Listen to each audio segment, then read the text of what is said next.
Hello tous et toutes.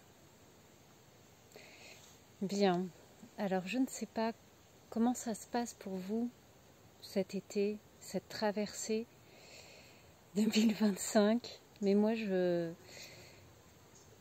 passe un portail assez conséquent et je suis assez fatiguée et ça fait longtemps que je voulais continuer à vous transmettre des éléments, mais que ça ne venait pas, que c'était pas possible, que je n'avais pas l'énergie. Et il y avait des choses que je ne comprenais pas, des éléments qui n'arrivaient pas à s'agencer.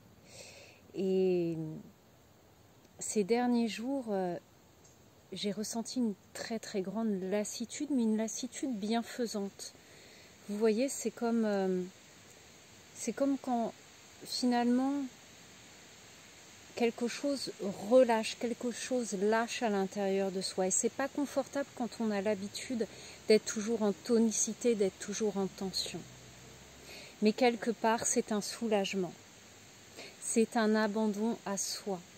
C'est un laisser-être que j'expérimente avec plus ou moins d'accueil et de facilité.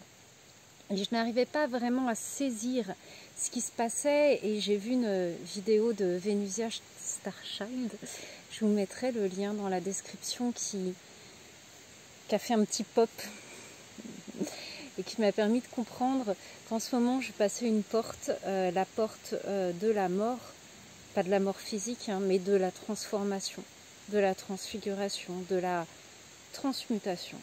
Hein, c'est cette énergie qu'on trouve dans l'arcane sans nom du tarot, le 13e arcane, et moi je me réfère plutôt à cette énergie.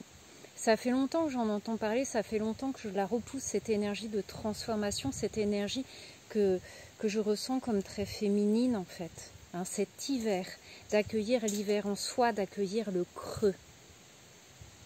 Et avec toutes les résistances que cela m'a occasionné, toutes les peurs aussi de ces sensations qu'il y a des parts en soi qui meurent et qui doivent mourir, qui doivent partir pour permettre la renaissance. C'est un sacré programme. Hein. On est pas mal à vivre ça aussi. Hein. Ça demande vraiment beaucoup d'humilité. Et cette notion d'humilité, elle est vraiment venue très très fort, très au devant. De vraiment faire preuve d'humilité. Et c'est ça que je voulais vous amener aujourd'hui. Mais il y avait quelque chose qui manquait. C'était justement cette dimension d'accueillir Dame la mort. Moi, je l'appelle comme ça, cette énergie, parce qu'elle est très douce. Elle permet l'abandon, le relâcher, le lâcher prise, hein, qui fait un petit peu peur parce qu'on relâche jusqu'où? On se transforme jusqu'où? Et est-ce qu'on va se retrouver après? Ça soulève tout ça. Mais en fait, c'est un passage. Voyez ça comme une porte. Hein, la mort, c'est la porte de la vie. Et là, je fais référence au cycle des saisons. Bien sûr, il y a l'hiver, donc c'est la mort symbolique. Hein. La jachère, ce qui travaille en souterrain, et ce qui est nécessaire pour permettre la renaissance au printemps et la récolte à l'été. On ne peut pas vivre en été, tout le temps. On parle d'été symbolique, bien évidemment. Alors, au cœur de l'été, il y a cette traversée de l'hiver symbolique, cette traversée de la mort. Je vous ai sélectionné quelques figures dans les arcanes.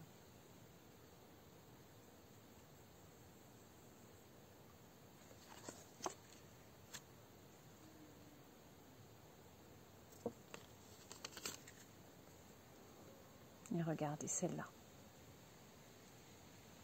La mort, porte de vie. Dans le tarot, la mort, elle parle aussi de la dissolution des parts égotiques qui empêchent d'avancer, qui se sont mises là en protection par rapport à des parts blessées. Elle parle aussi de dévoiler vraiment les choses, de sortir des illusions, des voiles de l'ego, d'aller au fond des choses, de remanier la structure,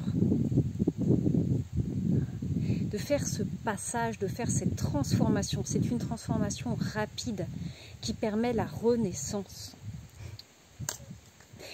Alors, qu'est-ce que vient faire l'humilité là-dedans? Eh bien, comme on nous pousse en 2025, et particulièrement cet été, à encore plus à prendre notre place. Prendre notre place, c'est avoir conscience de sa valeur, avoir conscience de qui on est et l'exposer, le manifester avec justesse, c'est-à-dire pas pour écraser l'autre, pas pour être en comparaison, en jugement, en compétition, mais juste pour prendre sa place.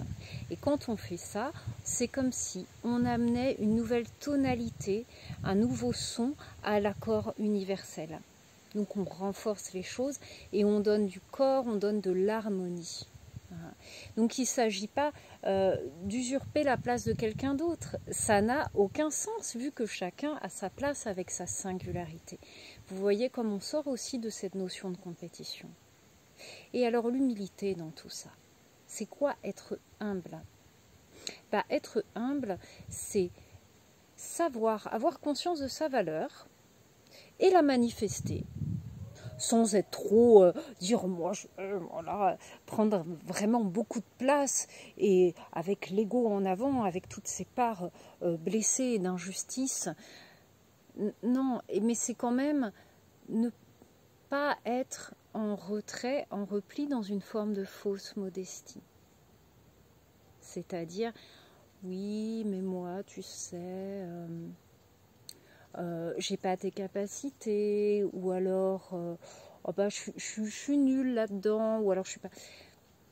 Vous voyez ces mots qui, sans qu'on le veuille consciemment, cherchent à recruter de la part de l'autre. Mais non, tu es bien, mais non, tu es bienvenue, mais non, tu es suffisamment belle, tu es suffisamment forte, tu es suffisamment compétente, compétent. Ça, c'est de la fausse modestie. Et avancer avec humilité, c'est être et faire ce qu'on est, mais aussi c'est faire les choses sans attendre une reconnaissance, un retour, un remerciement. Les choses nous traversent. Donc on donne de l'énergie, on donne de nous, on se pose sur nos pieds, c'est aussi une posture dans le corps d'axialité, mais d'axialité pas verrouillée et rigide, mais souple, qui permet le mouvement et qui permet d'aller d'un côté et de l'autre.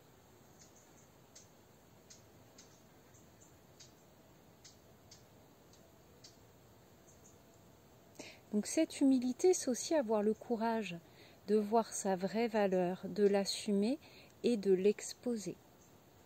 Et ça, c'est vraiment très important, parce que personne ne le fera à votre place. C'est prendre ses responsabilités aussi. Voilà.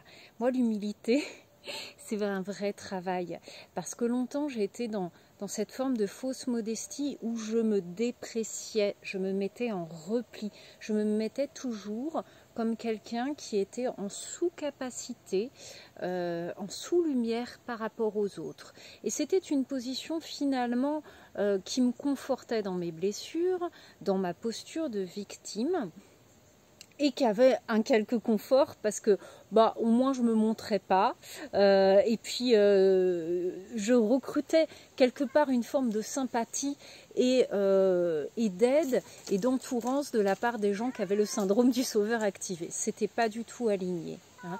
Ça bloquait mon flux, ça bloquait aussi ma puissance. Il y a Birgit qui vient de parler. Et alors, dans mon travail, cette humilité, elle a été très importante parce que j'ai commencé à travailler avec le grand âge, avec la démence, avec la mort. Alors, pour un soignant, bonjour Birgit, pour un soignant en tant qu'humilité, il n'y a pas mieux, hein. De toute manière, les patients qu'on accompagne, on ne pourra pas les sauver. On ne pourra pas faire en sorte qu'ils aillent mieux. Par contre, on pourra faire en sorte qu'ils finissent bien leur jour et qu'ils fassent ce passage de la manière la plus adéquate, la moins anxiogène, la plus douce possible. Voilà. Donc c'est pas pour rien qu'on m'a amené à faire ça, hein. Et Donc ça va être important dans ces actions justes, dans ces actions humbles, de ne pas se déprécier, mais de ne pas non plus vouloir se mettre en avant à tout prix et faire les choses pour être mis en avant ou pour avoir une reconnaissance. Non, on fait les choses parce que c'est ce qui doit être fait, parce que c'est en accord avec nous, parce que c'est en accord avec l'énergie qu'on a besoin d'amener, peu importe le métier qu'on fait et la place que l'on prend. Et ça, c'est très important. C'est très simple, en réalité. Hein. Pourquoi je fais ça? Est-ce que c'est pour attendre le retour, la reconnaissance? Ou c'est parce que je sens que c'est là que je dois être et que c'est ce que je dois faire et c'est tout? Un petit exemple. Il reste une part de gâteau. Il y a plusieurs personnes autour de la table. Et puis une personne va dire prends la part de gâteau. Alors que cette personne aimerait bien voir la part de gâteau, mais elle veut passer pour quelqu'un de généreux, de gentil. Je me sacrifie parce que j'ai envie d'être une bonne personne. Attention, le sacrifice. Hein. Et je donne la part de gâteau. Mais en même temps, ça m'énerve parce que j'aurais bien voulu l'avoir. Donc j'attends un minimum de reconnaissance de la personne à qui je l'ai donné. C'est pas juste. C'est pas aligné, ça. Hein? Vous voyez, on peut le transposer à plein de situations. Donc, ce qui serait aligné, ce serait peut-être dans cet exemple très trivial, de dire, on partage. Ou alors, non, mais vraiment, c'est avec des intérêts que j'en ai pas envie. En fait, je donne ma part de gâteau, puis ça me va très bien. Et du coup, je n'attends pas une reconnaissance quelconque, ou je n'attends pas qu'à travers cette action, je sois reconnue comme une personne bonne et généreuse. Ça va permettre de sortir aussi de cette notion de sacrifice. Ça, c'est plus possible. Hein. On a vu, on va plus prendre sur soi quand même. Hein. Quand on est dans le sacrifice, en fait, on va être dans quelque chose de souffrant pour faire du bien. Non, ça ne marche pas. C'est vraiment très important de pouvoir sortir de ça pour pouvoir reprendre sa souveraineté. C'est tellement galvaudé cette expression. Simplement pour pouvoir être qui on est dans son unité. Et si on est réunis avec toutes les parts de soi, si on n'est plus un peu éparpillés, bon, il y a toujours un petit peu d'éparpillement, mais si on est réunis, eh bien on peut contribuer. On peut contribuer à l'unité globale, à l'unité collective. Tandis que si on reste un petit peu dispersé, qu'on reste dans la victimisation, qu'on reste activé dans le syndrome du sauveur, qu'on reste dans cette notion de « il faut que je me sacrifie, on n'a rien sans rien, on n'a rien sans mal », eh bien forcément, ça va être plus compliqué aussi de se rassembler et de prendre sa place. Bien, j'espère que c'est clair, parce que c'est pas toujours évident. Alors dans cet été, il y a aussi cette notion de remercier et célébrer. Déjà, se remercier soi pour le chemin qu'on a parcouru. Et puis remercier aussi pour tout ce qu'on vit, toutes les expériences qu'on vit. C'est même pas remercier, dire merci, c'est être dans cet état d'esprit, dans cette fréquence, dans cette disposition de waouh, quand même c'est génial en fait, tout ce qui peut venir à moi. C'est génial tout ce que j'ai pu traverser.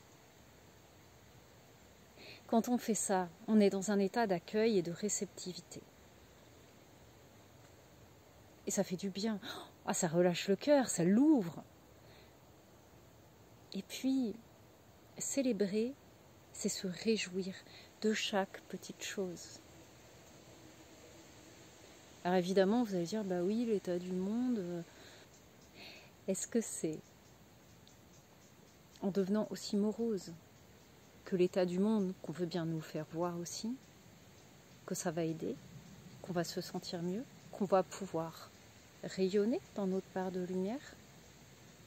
Ou est-ce que c'est justement en continuant d'agrémenter ces fréquences, de remercier, de célébrer, de laisser la joie circuler, peu importe, que ça va être mieux. c'est encore la notion du sacrifice. Si ça ne va pas bien autour de moi, je ne m'autorise pas à aller bien. Je ne m'autorise pas à faire circuler la joie. Sacrifice. Non, ça n'aidera personne. Et imaginez que chacun dit, bah non, moi je continue à faire circuler la joie encore plus fort. Je continue à remercier, je continue à célébrer parce que juste, je suis en vie. Juste ça. Juste ça, c'est formidable. Je suis en vie. Hein, là, je suis dans une belle nature. Il y a mon petit chat qui est venu me dire bonjour. Waouh, merci. Il n'y a pas besoin de plus.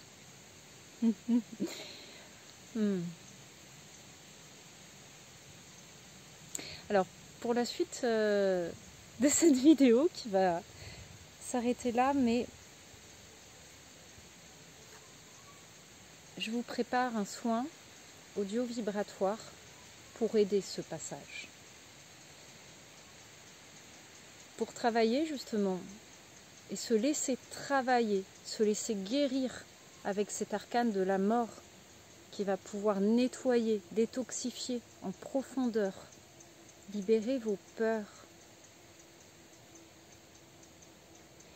et pouvoir faire le passage et pouvoir faire cette renaissance. Voilà. J'espère que ça vous aura parlé. Prenez vraiment tout le repos nécessaire si ce que vous traversez, ça travaille vraiment à l'intérieur. Moi, en tout cas, ça travaille profondément dans mes tripes. Hein. J'ai l'impression d'avoir des oursins dans le ventre. Mais faites-vous aider et considérez à quel point c'est formidable aussi de se laisser glisser, de se laisser porter, de se laisser accueillir dans les bras de Dame la mort avec une grande douceur, une grande compassion et cet accueil inconditionnel qui répare, qui restaure, qui transforme, qui transmute pour pouvoir repartir, régénérer, transmuter vers la vie.